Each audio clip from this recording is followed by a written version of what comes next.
Not taking કરતી વખતે હું સાંભળું છું કે ભાઈ આઈ એમ ધીસ સોરી ટુ હિયર, તો મેં ધીસ સોરી હિયર લખી નાખ્યું. પછી એણે કીધું નેક્સ્ટ લાઈનમાં, food you describe what time the incident અકર્ડ.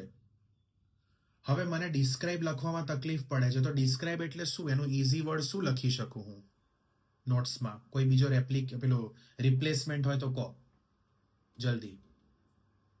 ટેલ. હા, એક્ઝેક્ટલી.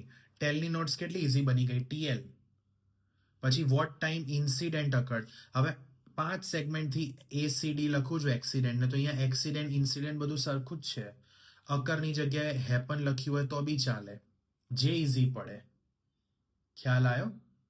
તો કહેવાનો મતલબ છે કે ઘણા બધા વર્ડ્સ એવા છે જેનું ઇઝી રિપ્લેસમેન્ટ છે, પણ એવું મગજ ક્યારે ચાલે? જ્યારે આપણે પ્રેક્ટિસ કરતા હોઈએ કે ના, હું આ નહીં આ લખીશ, જે આનું ઇઝી હોય. ઓકે, તો અહીંયા એ વર્ડ્સ લખીને બી મિનિંગ જો એ જ નીકળે છે ને કે હું આ સાંભળીને દિલગીર છું. તમે મને જણાવશો કે અકસ્માત ક્યારે થયો હતો અને શું તારીખ હતી? અકસ્માત કેટલા વાગે થયો હતો અને શું તારીખ હતી? તો અહીંયા તારીખ પૂછી છે એટલે ડેટ ને તારીખ તો કેવું જ પડશે આપણે.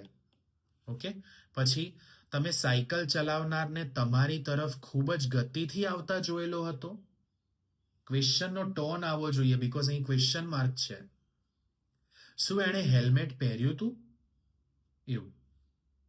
ખ્યાલ આવ્યો? એટલે હું ક્વેશ્ચન હોય ને તો ક્વેશ્ચન મૂકી જ દઉં, ક્વેશ્ચન માર્ક, એટલે આપણને ખબર પડે કે ભાઈ ટોન ક્વેશ્ચન વાળો. કાં તો પછી નોટ્સ એવી લખવાની કે વાંચતી વખતે જ ખબર પડે કે ભાઈ કેન વી સ્ટાર્ટ, તો કેન વી એટલે ખબર પડે કે આ ક્વેશ્ચન છે, તો એનો ટોન ક્વેશ્ચન વાળો હોવો જોઈએ.